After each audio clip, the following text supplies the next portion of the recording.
ที่5วันที่ 23 ตุลาคม 2566 รับบริจาคโรงทานตลอดทั้งวัน วันที่ 23 ตุลาคม 2566 เวลา 7:30 นาทีทำบุญตักบาตร เวลา 9:39 นาทีพิธีสืบชะตาเสริมดวงบารมี เวลา 19:19 นาทีพิธีบวงสรวงพระปิยมหาราชรัชกาลที่ 5 เวลา 19:39 นาทีถึง 23:00 น.พิธีพุทธาภิเษกตระกุดดินเผาปีที่ 4 สนใจสอบถามรายละเอียดเพิ่มเติมวัดดอนจันทร์อำเภอเมืองจังหวัดเชียงใหม่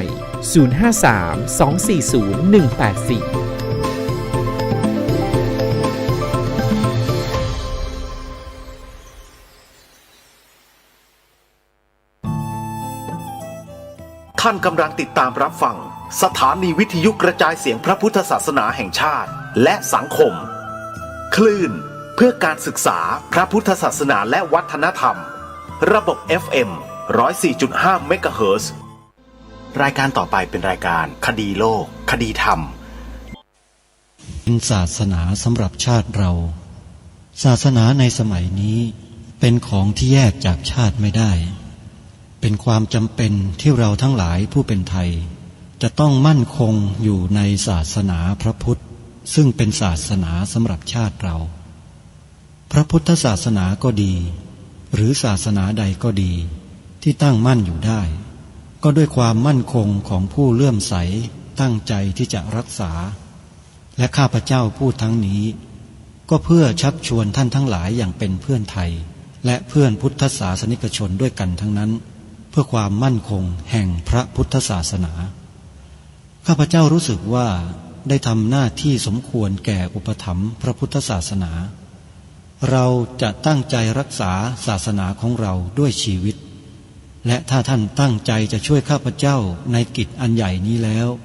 ก็จะเป็นที่พอใจข้าพเจ้าเป็นอันมากเพราะฉะนั้นเป็นหน้าที่ของเราทั้งหลายที่จะช่วยกันบำรุงรักษาพระพุทธศาสนาอย่าให้เสื่อมสูญไปการที่จะบำรุงพระพุทธศาสนาเราต้องรู้สึกก่อนว่าหลักของพระพุทธศาสนาคืออะไรเราจะถือว่าเราเป็นไทยด้วยกันหมดเราจะต้องรักษาความเป็นไทยของเราให้ยั่งยืนเราจะต้องรักษาพระพุทธศาสนาให้ถาวรวัฒนาการอย่างที่เป็นมาแล้วหลายชั่วโคตรของเราทั้งหลายพระบรมราโชวาทของพระบาทสมเด็จพระมงกุฎเกล้าเจ้าอยู่หัวรัชกาลที่ 6พระบรมราโชวาทก็ดีพระราชนิพนธ์ก็ดีหรือพระบรมราชโองการของพระมหากษัตริย์ถือเป็นบทบัญญัติแห่งกฎหมายทั้งหมดทั้งสิ้น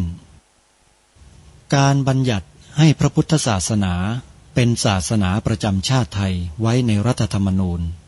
จึงเป็นสิ่งที่ถูกต้องทั้งกฎหมายและทางโบราณราชประเพณีการบัญญัติให้พระพุทธศาสนาเป็นศาสนาประจำชาติไทยไว้ในรัฐธรรมนูญย่อมเป็นหลักค้ำประกันให้กับประชาชนคนไทยว่าตนได้ปฏิบัติตามกฎหมายอย่างแท้จริงการบัญญัติให้พระพุทธศาสนาเป็นศาสนาประจำชาติไทยไว้ในรัฐธรรมนูญมิได้เป็นการลิดรอนสิทธิเสรีภาพของผู้ใดแต่เป็นการยืนยันความจริงตามกฎหมายและประวัติศาสตร์ชาติไทยการบัญญัติให้พระพุทธศาสนาเป็นศาสนาประจำชาติไทยไว้ในรัฐธรรมนูญจะทำให้พระพุทธศาสนาได้รับการอุปถัมภ์และคุ้มครองจากรัฐดุจเดียวกันกับที่องค์พระมหากษัตริย์ทรงกระทำมาการบัญญัติให้พระพุทธศาสนาเป็นศาสนาประจำชาติไทยไว้ในรัฐธรรมนูญจะป้องกันพระพุทธศาสนาไม่ให้ถูกลัทธินิกายนอกศาสนากระทำการใดๆได้ด้วยอุบายต่างๆนานาการบัญญัติให้พระพุทธศาสนาเป็นศาสนาประจำชาติไทยไว้ในรัฐธรรมนูญจะทำให้สังคมไทยมีแต่ความสุขร่มเย็นเป็นธรรมทั้งต่อคนศาสนาอื่นและคนสัญชาติอื่นได้อย่างแท้จริงแต่ถ้าไม่บัญญัติให้พระพุทธศาสนาเป็นศาสนาประจำชาติไทยไว้ในรัฐธรรมนูญในอนาคต ประเทศไทยจะต้องตกอยู่ในสถานะเดียวกันกับพื้นที่3 จังหวัดวันเสาร์อาทิตย์ทางสถานีวิทยุแห่งนี้ท่านผู้ฟังสามารถใช้โทรศัพท์มือถือระบบ Android ดาวน์โหลดแอปพลิเคชันที่ชื่อว่าวิทยุพุทธศาสนาทั่วไทยเพื่อติดตามรับฟังรายการนี้ได้ทุกวันในวันหนึ่งรายการคดีโลกคดีธรรมนี้ออกอากาศ5 เวลาคือตั้งแต่9 นาฬิกาช่วงหนึ่ง10 นาฬิกาช่วงหนึ่ง11 นาฬิกาช่วงหนึ่ง13 นาฬิกาช่วงหนึ่งและ1 นาฬิกาช่วงหนึ่งซึ่งมีสถานีวิทยุพระพุทธศาสนาแห่งชาติที่อยู่ในแอปพลิเคชันนี้นำรายการออกอากาศตามเวลาดังกล่าวคือเวลา9 นาฬิกาท่านสามารถรับฟังรายการคดีโลกคดีธรรมได้ที่สถานีวิทยุวัดหนองกายอยู่ในลำดับที่15และวัดอารามมงคลอยู่ในลำดับที่3เวลา10 นาฬิกาท่านสามารถรับฟังได้อีกครั้งหนึ่งที่สถานีวิทยุวัดป่าจริยธรรมอยู่ในลำดับที่1เวลา11 นาฬิกาท่านสามารถรับฟังได้อีกครั้งหนึ่งที่สถานีวิทยุวัดฝายหินอยู่ในลำดับที่32เวลา13 นาฬิกาท่านสามารถรับฟังได้อีกครั้งหนึ่งที่สถานีวิทยุ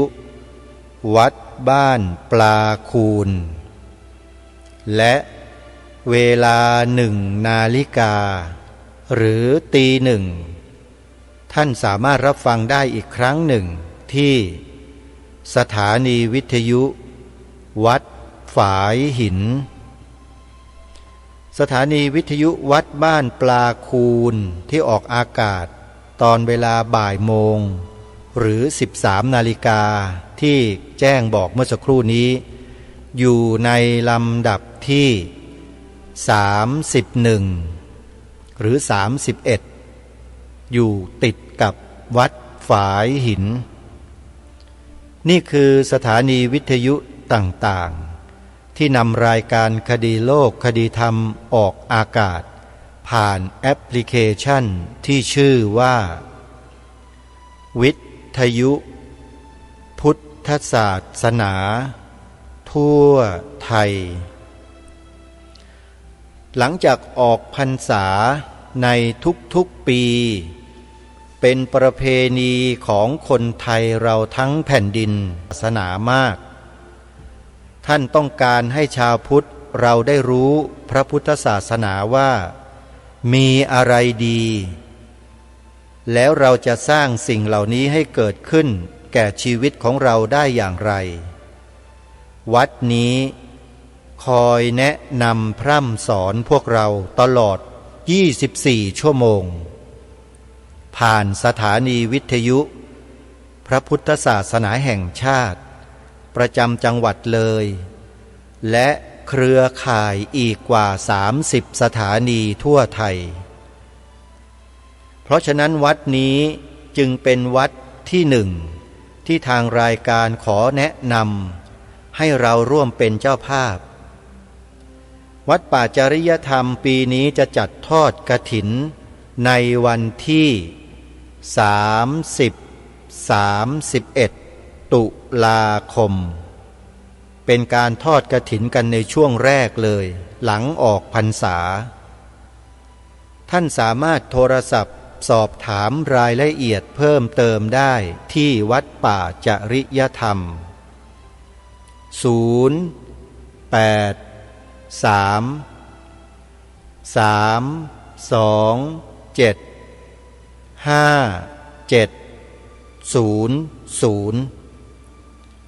ัดนี้เป็นผู้จัดทำแอปพลิเคชันวิทยุพุทธศาสนาทั่วไทยให้พวกเราชาวไทยได้ศึกษาธรรมะตลอด24ชั่วโมง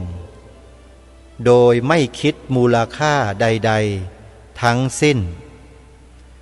และแอปพลิเคชันที่ท่านสร้างท่านทำเอาไว้นี้เนี่ยท่านได้รวบรวมสถานีวิทยุพระพุทธศาสนาแห่งชาติทั่วประเทศไว้ในแอปเดียวนี้มากถึง41สถานีเข้าไปแล้วแต่ละวัดที่มีสถานีวิทยุในภูมิภาคต่างๆมารวมอยู่ที่นี่หมดเลยโยมเพราะวัดป่าจริยธรรมแห่งนี้แหละแล้วอย่างนี้เราจะไม่ไปทอดกฐินที่วัดป่าจริยธรรมได้อย่างไรใช่ไหมอาตมาขอสนับสนุนเต็มที่เลยโยมนี่คือวัดที่หนึ่งวัดที่สองโยมจดไว้นะวัดที่สองที่จะให้ญาติโยมไปทำบุญก็คือวัดอารามมงคลวัดอารามมงคลตั้งอยู่ที่ตำบลยางตลาดอำเภอยางตลาดจังหวัดกาฬสินธุ์วัดนี้ในปีนี้จัดทอดกฐินเพื่อการศึกษาของพระภิกษุสงฆ์สามเณรวัดอารามมงคลมีสำนักเรียนพระปริยัติธรรมอยู่ในวัดเจ้าอาวาสคือพระครูปริยัติโพธิธรรมท่านเอาใจใส่ให้การศึกษาพระสงฆ์สามเณรอย่างมากมีใจรักแต่ขาดผู้สนับสนุนเพราะฉะนั้นโอกาสที่เราจะมีส่วนร่วมสนับสนุนงานการศึกษาของพระภิกษุสามเณรก็คืองานบุญกฐินของวัดอารามมงคลที่จะจัดทอดในวันที่24-25 พฤศจิกายน24-25 พฤศจิกายนวัดอารามมงคลทอดกฐินจดหมายเลขโทรศัพท์สอบถามได้ที่084-034-4606หรือ094-281-3500นี่เป็นวัดอารามมงคลวัดที่สองที่เชิญชวนญาติโยมสาธุชนร่วมบุญทอดกฐินปีนี้นะโยมนะวัดที่สามที่จะเชิญชวนสาธุชนทอดกฐินในปีนี้ก็คือวัดสามชุกอำเภอสามชุกจังหวัดสุพรรณบุรีวัดที่สามนี้คือวัดสามชุกเป็นวัดที่มีเจ้าอาวาสเสียสละแม้กระทั่งชีวิตเพื่อรักษาพระพุทธศาสนาของเราท่านทำทุกวิถีทางทำทุกอย่างเพื่อให้ชาวพุทธเราตื่นรู้โดยเฉพาะภัยคุกคามพระพุทธศาสนาเจ้าอาวาสวัดนี้ดำรงตำแหน่งเป็นเจ้าคณะตำบลสามชุกแล้วท่านไม่เคยทิ้งหน้าที่ที่องค์สมเด็จพระสัมมาสัมพุทธเจ้าประทานไว้ให้ท่านทำครบทุกอย่างเลยศึกษาปฏิบัติเผยแผ่ปกป้อง4อย่างครบเลยแล้ววัดนี้เป็นวัดสอนกรรมฐานด้วยเป็นวัดที่สอนพระอภิธรรมนักธรรมให้กับพระสงฆ์สามเณรอุบาสกอุบาสิกาด้วย อบรมศีลธรรมให้กับเยาวชนลูกหลานชาวสุพรรณบุรีทั่วทั้งจังหวัดด้วยโยมแล้วอย่างนี้เราจะไม่ไปช่วยทอดกฐินที่วัดท่านได้อย่างไรวัดสามชุกจะจัดทอดกฐินในปีนี้วันที่27พฤศจิกายนเป็นวันสุดท้ายของการกฐินโยม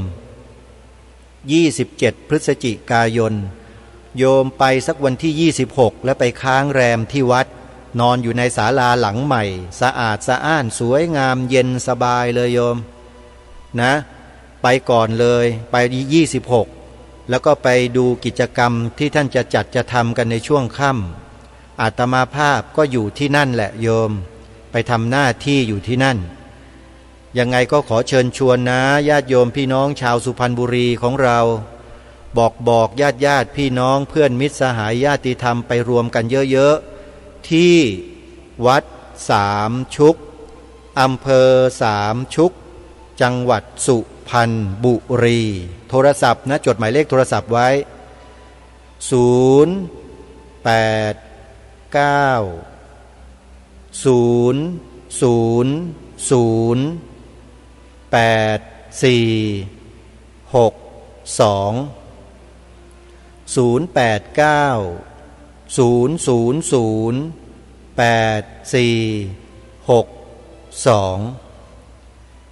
วัดที่สี่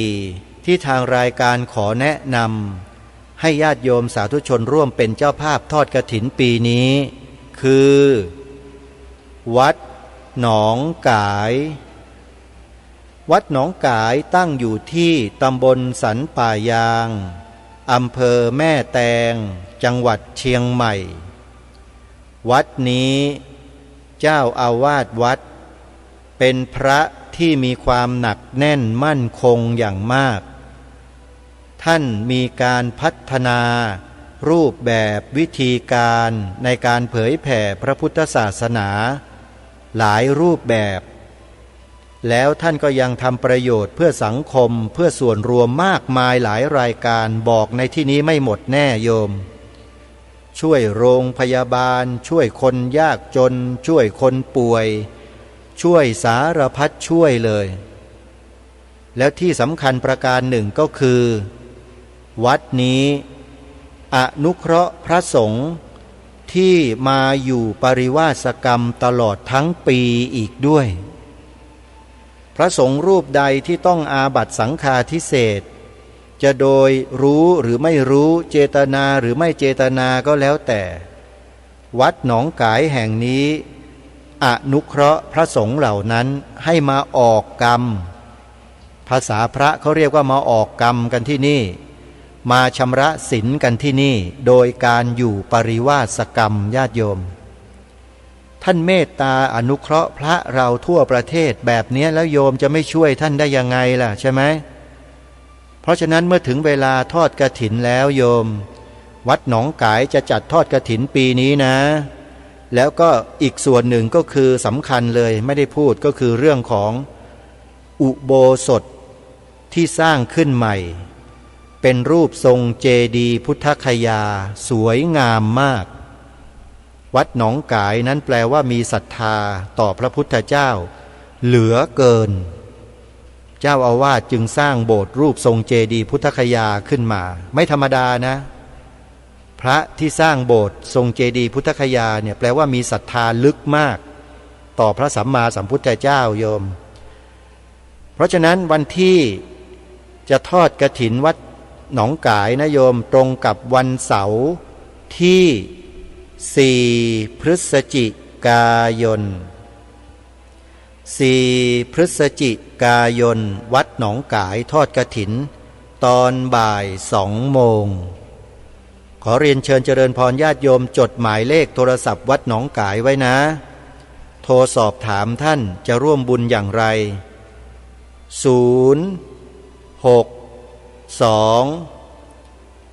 424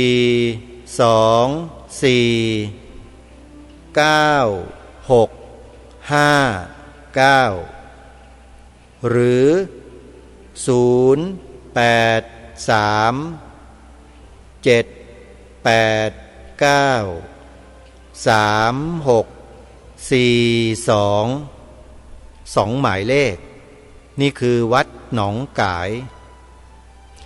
วัดที่5อยู่จังหวัดเดียวกันเลยแต่อยู่คนละอำเภอวัดนี้ก็เช่นเดียวกันอาตมาภาพมองหาพระสงฆ์ที่ท่านทำงานเผยแผ่พระพุทธศาสนาด้วยตัวของท่านเองพัฒนาเทคนิคในการออกอากาศในการเผยแผ่หรือเผยแพร่สัญญาณต่างๆระบบอินเทอร์เน็ตระบบออนไลน์ระบบสายตรงสายอากาศออกวิทยุต่างๆของท่านเนี่ยนะทำด้วยตัวเองนะโยมฟังให้ดีนะทำด้วยตัวเองเผยแผ่เองดำเนินการเองโดยมีลูกศิษย์ไม่กี่คนคอยเป็นผู้ช่วยพระแบบนี้เจ้าอาวาสแบบนี้โยมจะไม่สนับสนุนท่านหรือเพราะฉะนั้นวัดนี้อยู่ในอำเภอเมืองจังหวัดเชียงใหม่ชื่อวัดฝายหินตั้งอยู่ที่ตำบลสุเทพอำเภอเมืองจังหวัดเชียงใหม่มีสถานีวิทยุ 104.50 เมกะเฮิรตซ์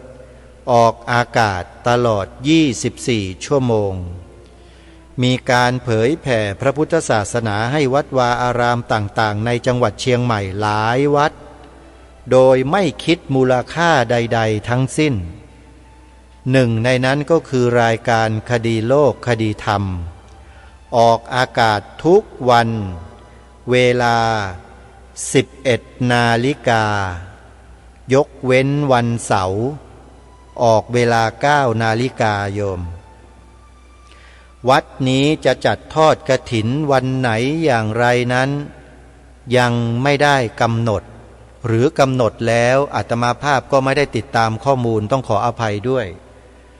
แต่ที่แน่ๆก็คือ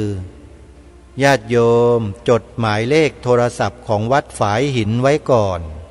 แล้วสอบถามเข้าไปได้ที่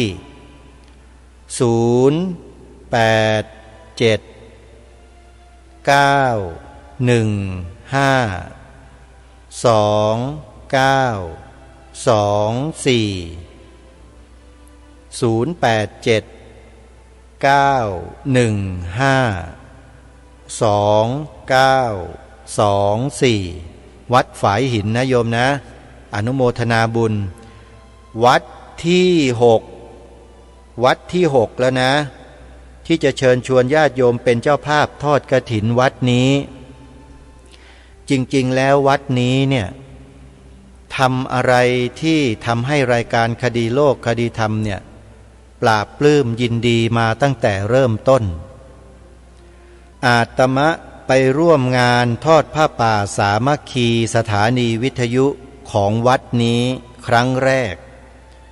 วัดนี้ก็สร้างความประทับใจเป็นการส่วนตัวให้แก่อาตมาทันที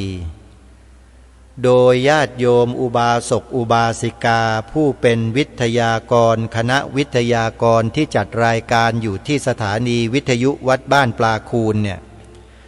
เขารวมกันจัดกิจกรรมพิเศษคือช่วยกันขึ้นไปบนเวทีแล้วร้องเพลงคดีโลกคดีธรรมกันตั้งแต่ต้นจนจบอาตมาภาพเห็นและได้ยินแล้วตกใจเลยโอ้โหวัดบ้านปลาคูนนี่ไม่ธรรมดาจริงๆเป็นวัดแรกเป็นสถานีวิทยุแรกที่มีคณะญาติธรรมญาติโยมนักจัดรายการวิทยุร่วมแรงร่วมใจกันเผยแพร่ความหมายพระราชทานธงไตรรงค์ที่ทางรายการคดีโลกคดีธรรมได้อัญเชิญมาเป็นเนื้อร้องทำนองบทเพลงประจำรายการได้แล้วก็ร้องได้ไพเราะเสียงดังฟังชัดถูกต้องทุกอักขระทุกอักษรเลยขอประกาศบอกกับพี่น้องชาวพุทธเราทุกท่านเลยว่าผู้ที่เป็นผู้เผยแพร่ผลงาน บทพระราชทานความหมายธงไตรรงค์เป็นครั้งแรกในประเทศไทยในรูปของหมู่คณะก็คืออุบาสกอุบาสิกาชาววัดบ้านปลาคูนตำบลท่าหาดยาวอำเภอโพนทรายจังหวัด101นี่แหละโยมจงภาคภูมิใจกันนะชาวบ้านวัดบ้านปลาคูนนะรายการคดีโลกคดีธรรมไม่เคยลืมนะแล้วถ้ามีโอกาสที่รายการคดีโลกคดีธรรมเนี่ยยืนขึ้นได้มีกำลังแล้วเนี่ยจะไม่ทิ้งเลยจะไปร่วมกิจกรรมมันทุกปีเลยโยมจริงๆแต่ที่ยังไปไม่ได้ก็เพราะยังเดินไม่ค่อยถนัดขาข้างหนึ่งยังก้าวไม่ออกโยมและอีกข้างหนึ่งก็ยังยืนอยู่กับที่เพราะมันขาดเชื้อเพลิงเยอะมากเลยตอนนี้คงไม่ต้องให้พูดตรงๆนะว่าเชื้อเพลิงนี้คืออะไรถ้าไม่รู้หรือว่าไม่ทราบจริงๆเนี่ยก็ต้องไปถามท่านพระครูสมุนิติศาสตร์ยานิสโรผู้อำนวยการสถานีวิทยุวัดบ้านปลาคูนได้เลยเป็นสถานีวิทยุพระพุทธศาสนาแห่งชาติประจำจังหวัด101อย่าลืมนะโยมจัดงานทอดกฐินวัดบ้านปลาคูนวันไหนอย่างไรช่วยกันบอกต่อกันไปด้วยแล้วถ้าใครยังไม่ทราบว่าจะจัดทอดกฐินวันไหนอย่างไรจดเบอร์โทรศัพท์วัดบ้านปลาคูนไว้เด้อโยมเด้อหมายเลขโทรศัพท์ว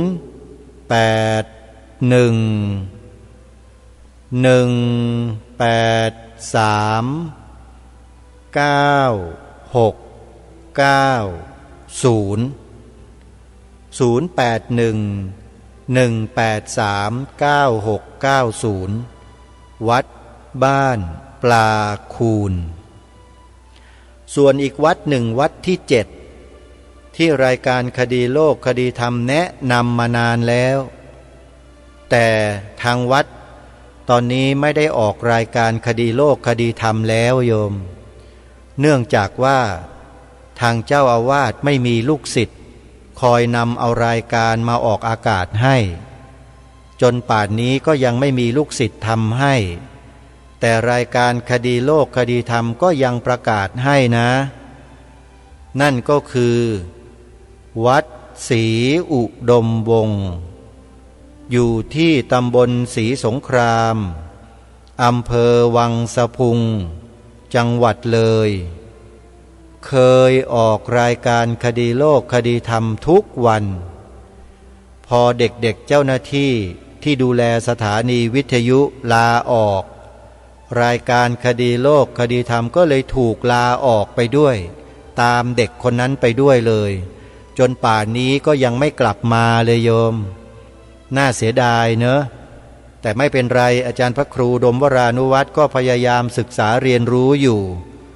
ตอนนี้ท่านก็ศึกษามาครบปีหนึ่งแล้วโยมท่านยังศึกษาไม่ออกเลยว่าจะนำเอารายการคดีโลกคดีธรรมออกอากาศได้อย่างไรก็ขอให้ท่านทำได้ไวๆนะครับ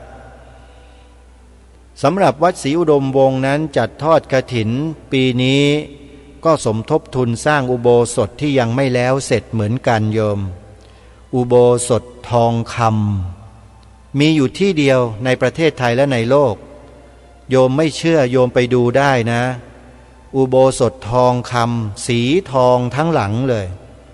อยู่ที่วัดนี้ตั้งอยู่ที่ตำบลศรีสงครามอำเภอวังสะพุงจังหวัดเลยจัดทอดกฐินวันไหนอย่างไรนั้นญาติโยมจดหมายเลขโทรศัพท์สอบถามที่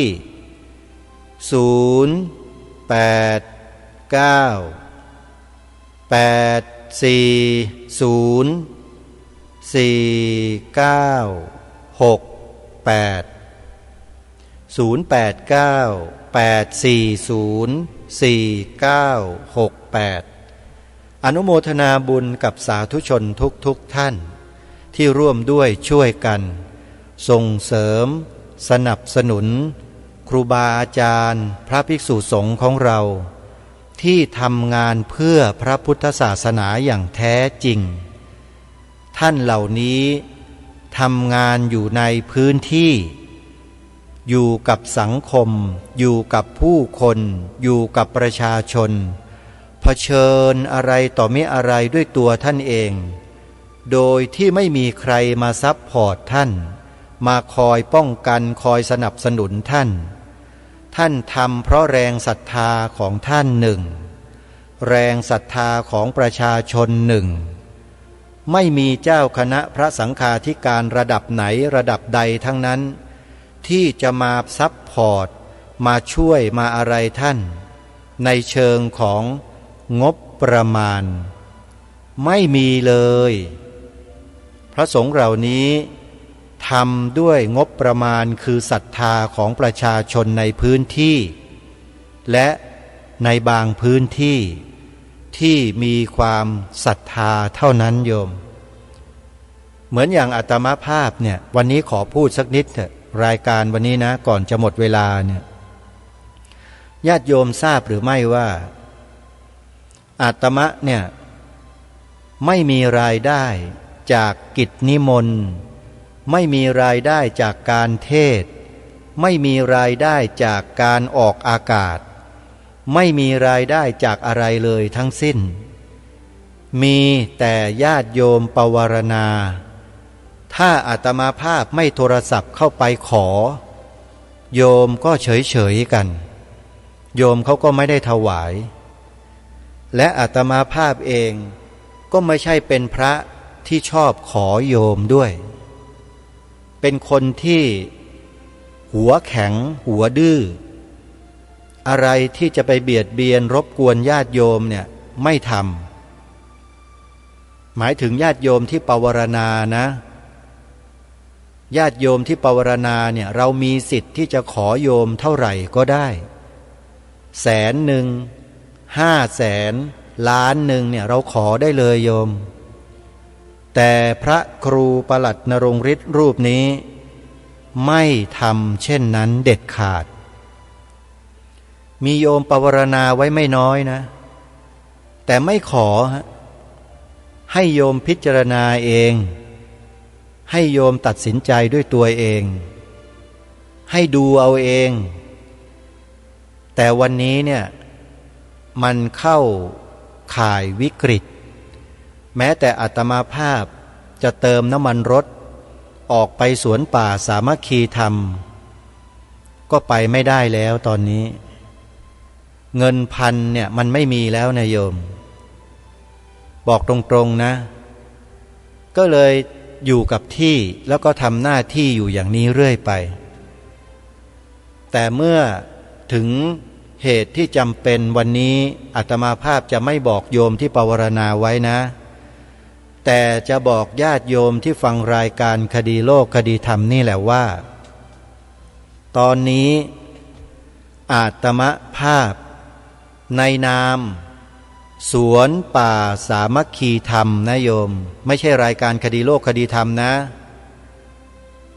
รายการคดีโลกคดีธรรมตั้งสัจจะไว้แล้วว่าจะบอกบุญญาติโยมในนามรายการคดีโลกคดีธรรมครั้งเดียวต่อ1 ปีคือช่วงปีใหม่เท่านั้นโยมแต่ไม่ได้บอกว่าสวนป่าสามัคคีธรรมจะต้องทำอย่างนั้นอย่างนี้ไม่ใช่นะแต่อาตมาภาพก็ไม่ได้อาศัยโอกาสนั้นมาทำอย่างเป็นล่ำเป็นสันทำทุกวี่ทุกวันประกาศบอกเชิญชวนทุกวันไม่ใช่ฮะไม่ใช่นิสัยของอาตมาภาพที่จะทำเช่นนั้นแต่เมื่อถึงวิกฤตลำบากจริงๆถึงจะมาบอกโยมครั้งหนึ่งก็วันนี้นี่แหละจะบอกบุญญาติโยมว่าช่วยกันโยมทอดผ้าป่าออนไลน์สายตรงกับสวนป่าสามัคคีธรรมเพื่อการเดินทางไปดูแลสวนป่าสามัคคีธรรมกันสักครั้งนะโยมนะตอนนี้ขาดสภาพคล่องจริงๆไม่เช่นนั้นจะไม่พูดเช่นนี้หรอกอาตมาเป็นคนพูดจาตรงไปตรงมาไม่หลอกลวงไม่หล่อแหละไม่โลเลพูดแล้วก็พูดครั้งเดียวด้วยไม่ได้พูดพร่ำเพื่อใครที่จะร่วมทำบุญทอดผ้าป่าออนไลน์ ส่งเสริมงานปลูกป่าของสวนป่าสามัคคีธรรมที่อาตมาภาพดูแลอยู่ก็ขอเชิญได้เลยนะโยมนะอาตมาภาพจะบอกเบอร์บัญชีธนาคารและเบอร์โทรศัพท์ไว้ให้ญาติโยมจดไว้ก่อนไม่ทำไม่เป็นไรโยมจดเอาไว้สำหรับเบอร์บัญชีธนาคารที่โยมจะโอนปัจจัยทำบุญทอดผ้าป่าออนไลน์สมทบทุนร่วมปลูกป่ากับสวนป่าสามัคคีธรรมนั้นโยมโอนเข้ามาได้ที่ธนาคารไทยพาณิชย์ธนาคารไทยพาณิชย์สาขาบางลำพูสาขาบางลำพูหมายเลขบัญชี114214987ธนาคารไทยพาณิชย์สาขาบางลำพูเลขบัญชี114214987ชื่อบัญชีพระประหลัดณรงค์ฤทธิ์นอเนนรอเรืององูคอควายกรันนรงค์รอรึทอทหารทอธงสระอิการันฤทธิ์นรงค์ฤทธิ์โยมอาตมาภาพไม่ได้บอกแบบนี้บ่อยๆเพราะมันไม่จำเป็นอะไรแต่เมื่อถึงคราวจำเป็นจริงๆจึงบอกญาติโยมและเมื่อบอกแล้วญาติโยมก็ตัดสินใจกันจะช่วยอาตมาภาพเป็นรายเดือนจะเป็นรายสัปดาห์จะเป็นรายปีหรืออะไรก็แล้วแต่ขออนุโมทนาเป็นอย่างยิ่งมีคุณโยมท่านหนึ่งอยู่ที่จังหวัดเชียงใหม่ทำบุญกับอาตมาภาพทุกเดือนมีอยู่ท่าน2 ท่านเท่านั้นแหละเดือนละ300 บาทแล้วก็โยมพี่อุไรวันวาตรีบุญเรืองเจ้าของร้านซุปหางวัวขอนแก่นศรัทธาทำบุญให้อาตมาภาพทุกวันพระใส่บาตรมาให้ทุกวันพระเลยโยมวันพระละ 1,000 บาทประกาศให้ญาติโยมได้ทราบเลยแต่ถามว่าเพียงพอไหมโยมลองมานั่งเป็นอาตมาภาพดูสักเดือนหนึ่งก็ได้มาอยู่ตรงเนี้ยโยมจะทราบเลยว่าพอหรือไม่พอถ้าพออาตมาภาพก็ไม่ต้องมาลำบากแต่เพราะว่าไม่พอนี่แหละจึงได้บอกกับญาติโยมอย่างไม่อายแล้วมันจะอายไปทำไมก็บอกบุญใช่ไหมโยมแล้วอาตมาภาพก็ไม่ได้เอามาใช้อะไรส่วนตัวไม่ได้ไปสนุกสนานฮาเฮอิ่มหมีพีมันเหมือนกับคนอื่นเขาหรอกนู่นเดินทางเติมน้ำมันรถใช้จ่ายอะไรต่างๆที่สวนป่าสามัคคีธรรมที่ยังจะต้องทำอีกเยอะเลยแต่มันทำอะไรไม่ได้ช่วงเนี้ยแล้วก็ไม่รู้ว่าจะทำไม่ได้ไปอีกนานแค่ไหนเพราะมันไม่มีปัจจัยไม่มีเงินที่เป็นอัตราแลกเปลี่ยนเนี่ยไปแลกกับสิ่งที่เราจะนำมาใช้นำมาทำก็เลยทำอะไรไม่ได้และเลยมาบอกกับญาติโยมในวันนี้เป็นการถือโอกาสที่บอกให้ญาติโยมร่วมบุญกฐินกับครูบาอาจารย์ของเราแล้วก็บอกให้กับสวนป่าสามัคคีธรรมที่อาตมาภาพรับผิดชอบนี้ด้วยก็อย่าลืมนะโยมใครที่จะโอนปัจจัยทางพร้อมเพย์ใครที่จะโอนปัจจัยทางพร้อมเพย์นะโยมพร้อมเพย์จดหมายเลขไว้นะหมายเลขพร้อมเพย์0 9 4 6 6 2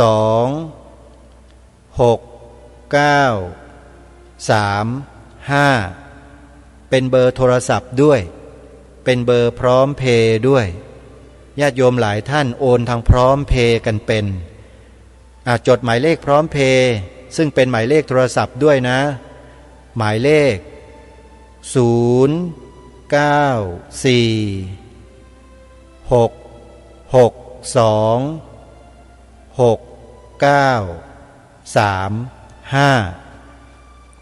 วันนี้เวลาของรายการหมดท่านผู้ฟังแต่ก่อนจะจบขอแจ้งกับท่านผู้ฟังไว้ว่าในวันพรุ่งนี้เป็นต้นไปเนี่ยทางรายการจะนำเอกสารทางราชการของคณะสงฆ์ที่ทำขึ้นมาให้คณะสงฆ์ดำเนินการอะไรบางอย่างและหลายๆอย่างกับสันติอโศกพรุ่งนี้แหละจะนำเอาหลักฐานเหล่านี้แหละมาเปิดเผยให้พวกเราชาวพุทธทั้งสังฆมณฑลทั้งครูบาอาจารย์พระสังฆาธิการทั่วประเทศที่ฟังรายการได้รับรู้รับทราบด้วยว่า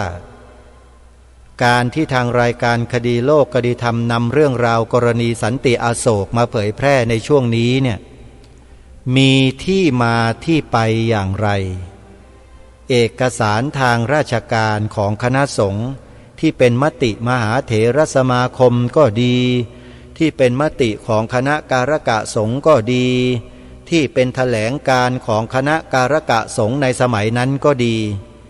ท่านทำเอาไว้อย่างไรมีรายละเอียดเกี่ยวกับเรื่องนี้อย่างไรเดี๋ยวจะนำมาเปิดเผยให้พวกเราได้ฟังกันในวันต่อไปวันนี้เวลาของรายการหมดลงแล้วต้องขอสมมุติยุติไว้แต่เพียงเท่านี้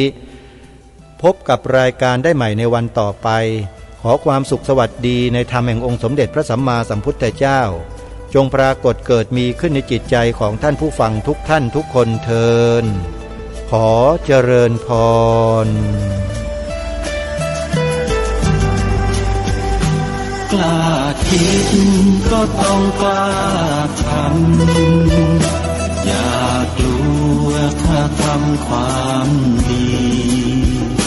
เป็นศึกษาปัญหาให้ทันท่วงที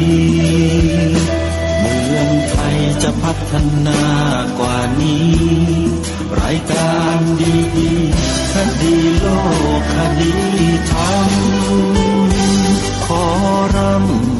ำพันบรรยายความคิดเครื่องหมายแห่งสีทั้งสามงามถนัดขาวคือบริสุทธิ์สีสวัสดิ์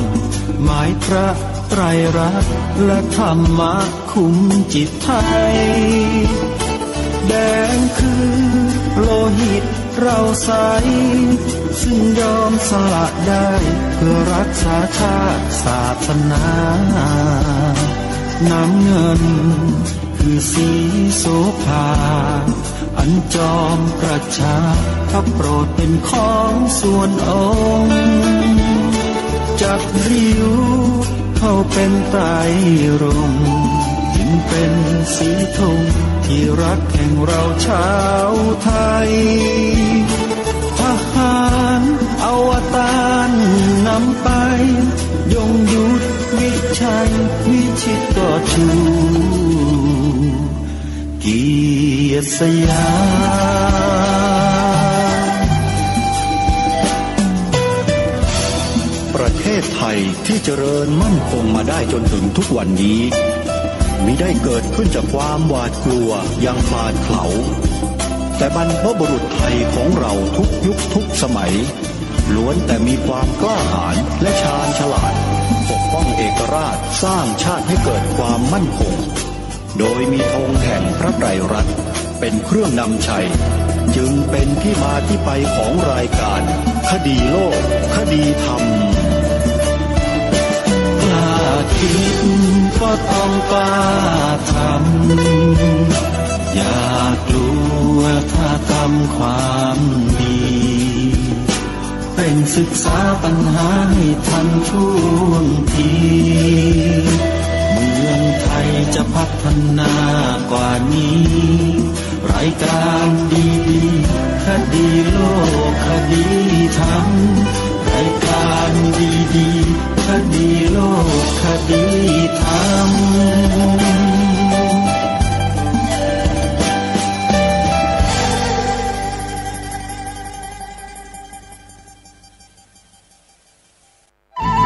ที่จบไปแล้วนั้นเป็นรายการคดีโลกคดีธรรมดำเนินรายการโดยพระครูปลัดณรงค์ฤทธิ์ขอเชิญร่วมพิธีเทวาพิเศษกวันปิยมหาราชรัชกาลที่ 5 ณ วัดดอนจันทร์อำเภอเมืองจังหวัดเชียงใหม่เชิญร่วมพิธีทำบุญตักบาตรสืบชะตาพิธีพุทธาภิเษกตระกุดดินเผาปีที่ 4 ในวันจันทร์ที่ 23 ตุลาคม 2566 กำหนดการวันที่ 21 ถึง 22 ตุลาคม 2566 วัดรับบริจาคดอกกุหลาบแดงขาวชมพูจำนวนมากวันที่ 22 ตุลาคม 2566 นำเอาดอกกุหลาบจัดถวายที่วิหารรัชกาลที่ 5 วันที่ 23 ตุลาคม 2566 รับบริจาคโรงทานตลอดทั้งวันวันที่ 23 ตุลาคม 2566 เวลา 7:30 นาทีทำบุญตักบาตรเวลา 9:39 นาทีพิธีสืบชะตาเสริมดวงบารมีเวลา 19:19 นาทีพิธีบวงสรวงพระปิยมหาราชรัชกาลที่ 5 เวลา 19:39 นาทีถึง 23 นาฬิกาพิธีพุทธาภิเษกตระกุดดินเผาปีที่ 4 สนใจสอบถามรายละเอียดเพิ่มเติมวัดดอนจันทร์อำเภอเมืองจังหวัดเชียงใหม่ 053-240-184ข่าวสารเพื่อการประชาสัมพันธ์ด้วยทางคณะสงฆ์อำเภอหางดงโรงพยาบาลหางดงและชาวอำเภอหางดงขอเชิญชวนผู้ใจบุญร่วมเป็นเจ้าภาพทำบุญทอดผ้าป่าสามัคคีเพื่อสมทบทุนปรับปรุงห้อง ICU และครุภัณฑ์ทางการแพทย์เครื่องช่วยหายใจโรงพยาบาลหางดงทอดถวายณวัดหนองตองตำบลหนองตองอำเภอหางดงจังหวัดเชียงใหม่วันอังคารที่ 31 ตุลาคมพุทธศักราช 2566 ตรงกับแรม 2 ค่ำเดือนเกียงเหนือเวลา 13 นาฬิกาก็ขอเชิญชวนศรัทธานักศีลนักบุญและผู้มีจิตศรัทธาร่วมบุญติดต่อได้ที่พระครูอาทรวิสุทธิคุณเจ้าอาวาสวัดหนองตองเจ้าคณะอำเภอหางดงจังหวัดเชียงใหม่สอบถามรายละเอียด 053-464-154 หรือที่มือถือ 0819503471 ได้ทุกวันบุญอันยิ่งใหญ่ในการสมทบทุนปรับปรุงห้อง ICU ครุภัณฑ์ทางการแพทย์เครื่องช่วยหายใจโรงพยาบาลหางดงอำเภอหางดงจังหวัดเชียงใหม่งานบุญนี้จะได้ทอดผ้าป่าสามัคคีการกุศล 31 ตุลาคมพุทธศักราช 2566 เวลา 13 นาฬิกาณวัดหนองตองอำเภอหางดงจังหวัดเชียงใหม่เชิญท่านร่วมบุญนี้โดยพร้อมเพรียงกัน